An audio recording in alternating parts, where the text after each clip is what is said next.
Hello and welcome to MRCPsych on the Go Revision Essentials. My name is Dr. Allport and I'm a psychiatry trainee in the west of Scotland. Like many of you, I spent a lot of time commuting. This was valuable time that I could have spent revising for the MRCPsych examination. And so, I've started this podcast to help you revise on the go. Each episode breaks down one high-yield topic mapped to the syllabus. This is then followed by 5 questions to help reinforce your learning. So, grab your headphones, turn travel time into revision time, and let's get started. How should we describe personality differences? When we describe someone's personality, we often use everyday labels. We might say that someone is outgoing, shy, anxious, confident, or organised. But psychologists have long debated how these differences should be understood scientifically. One key question is whether personality should be described using types or traits. Type theories classify individuals into distinct categories. Trait theories describe personality along continuous dimensions. Let's begin with type theories. Type theories assume that people can be grouped into clearly defined personality categories. An influential example comes from Carl Jung. Jung proposed that personality differences arise from psychological attitudes called introversion and extroversion. Introversion involves directing psychological energy inward towards thoughts and internal experience. Extroversion involves directing energy outward towards people and the external world. Jung also suggested that people differ in how they process information, describing functions such as thinking, feeling, sensation, and intuition. Together, these ideas formed the basis of personality type theory and later influenced modern assessments, such as the Myers-Briggs type indicator. We will explore Jung's full theory of personality, including the unconscious and archetypes in the next episode. Remember, type theories classify personality into distinct categories. Jung proposed that these categories arise from differences in psychological attitudes, such as introversion and extroversion, and mental functions. In reality, personality differences rarely fall into clear categories. Most people are not purely introverted or purely extroverted.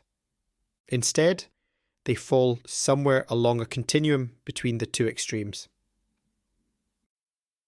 This observation led to the development of trait theories. Trait theories propose that personality consists of stable characteristics that vary in degree between individuals. One of the first psychologists to study personality traits systematically was Gordon Allport. Allport is often called the father of American personality psychology. Interestingly, Allport once met Sigmund Freud as a young man. During their meeting, Allport described observing a child on a train who seemed unusually concerned about dirt and cleanliness. Freud immediately suggested that the child's behaviour might reflect unconscious psychological conflicts. Allport later reflected that Freud appeared too focused on hidden unconscious motives. This experience encouraged Allport to take a different approach to personality, focusing instead on the conscious, observable traits. Allport proposed that personality consists of a large number of traits that influence behaviour. He suggested that these traits represent consistent patterns in how individuals think, feel, and behave. Allport described 3 levels of traits. Cardinal traits are dominant characteristics that strongly influence behaviour. Central traits describe the main characteristics of an individual's personality. Secondary traits are more specific preferences or attitudes that appear in particular situations. Remember, trait theories describe personality as stable characteristics that vary in degree between individuals. Gordon Allport proposed that personality consists of 3 levels of traits: cardinal, central, and secondary. Later researchers attempted to identify the most important personality traits using statistical techniques. One important method was factor analysis. Factor analysis examines correlations between many different personality characteristics. Traits that frequently occur together are grouped into broader personality dimensions. Using this method, the psychologist Raymond Cattell proposed a model consisting of 16 personality factors. These factors represented underlying dimensions of personality that could be measured using psychological questionnaires. Another influential personality theorist was the psychologist Hans Eysenck. Eysenck proposed a model consisting of 3 major personality dimensions, known as the Penn model. These 3 dimensions were psychoticism, extroversion, and neuroticism. Eysenck also suggested that these personality traits had biological foundations. For example, he proposed that differences in cortical arousal might explain variations in extroversion and introversion. We will look at these traits and their biological basis in more detail in a later episode. Remember, Eysenck proposed 3 major personality dimensions: psychoticism, extroversion, and neuroticism. More recently, personality research has converged on a model known as the 5-factor model, or Big 5 personality model. This model was developed through decades of research by scientists who analysed large datasets of personality descriptions using statistical techniques such as factor analysis. The Big 5 describes personality using 5 broad dimensions. These are openness to experience, conscientiousness, extroversion, agreeableness, and neuroticism. These traits are sometimes remembered using the acronym OCEAN. Openness to experience reflects curiosity, imagination, and a willingness to explore new ideas. Conscientiousness reflects organisation, reliability, and self-discipline.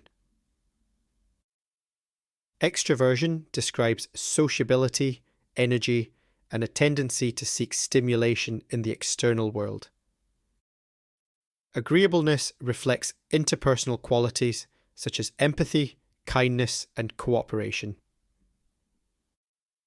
Finally, neuroticism reflects emotional stability.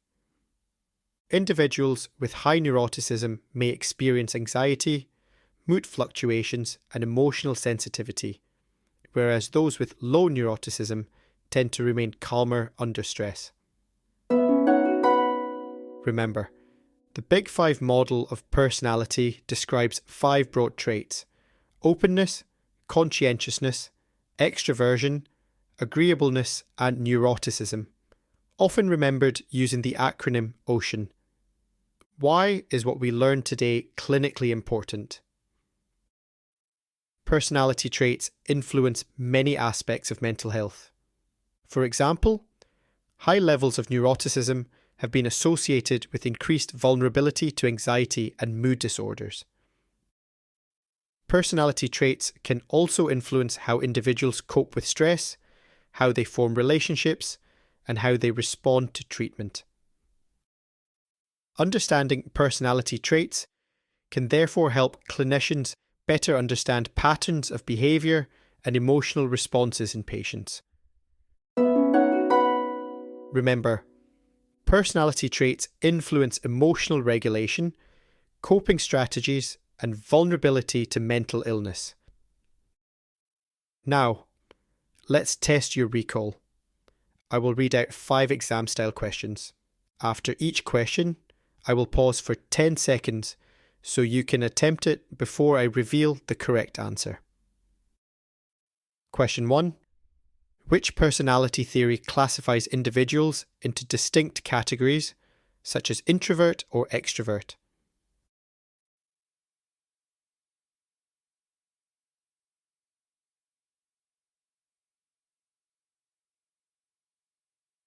The answer is type theory.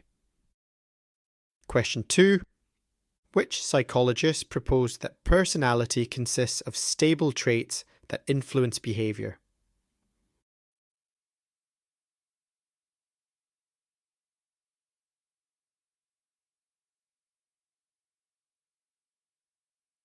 The answer is Gordon Allport. Question 3. Which statistical method was used by Cattell to identify underlying personality factors?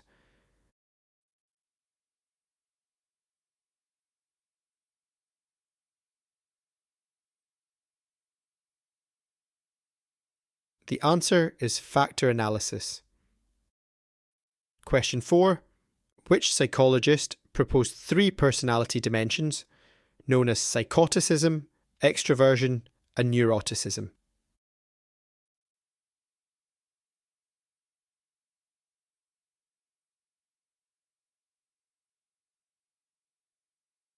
The answer is Eysenck. Question 5. Which modern personality model describes 5 major personality traits?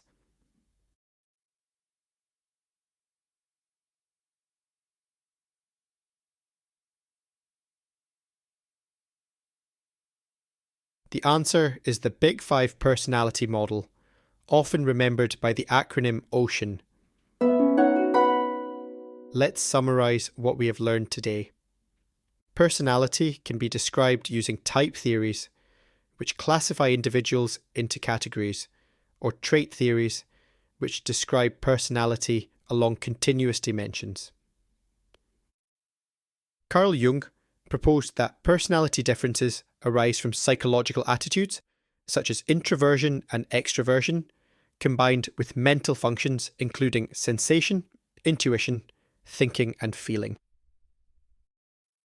Trait theorists such as Gordon Allport, Raymond Cattell, and Eysenck attempted to identify the fundamental personality traits that influence behaviour. Modern personality psychology commonly uses the Big 5 model, which describes personality using 5 broad traits: openness, conscientiousness, extroversion, agreeableness, and neuroticism. Understanding these personality theories helps clinicians recognise patterns in behaviour, emotional responses, and individual differences. Thank you very much for listening to this episode of MRCPsych on the Go Revision Essentials. I hope this episode helped to move your revision forward. If you have any questions or just want to continue the discussion, you can find me on LinkedIn at MRCPsych on the Go, spelled MRCPysch on the go. This podcast is about making revision accessible. If you found it useful, liking and sharing it with others helps the goal more than anything else. That's it for today. I'm Dr. Allport, and as always, keep revising on the go.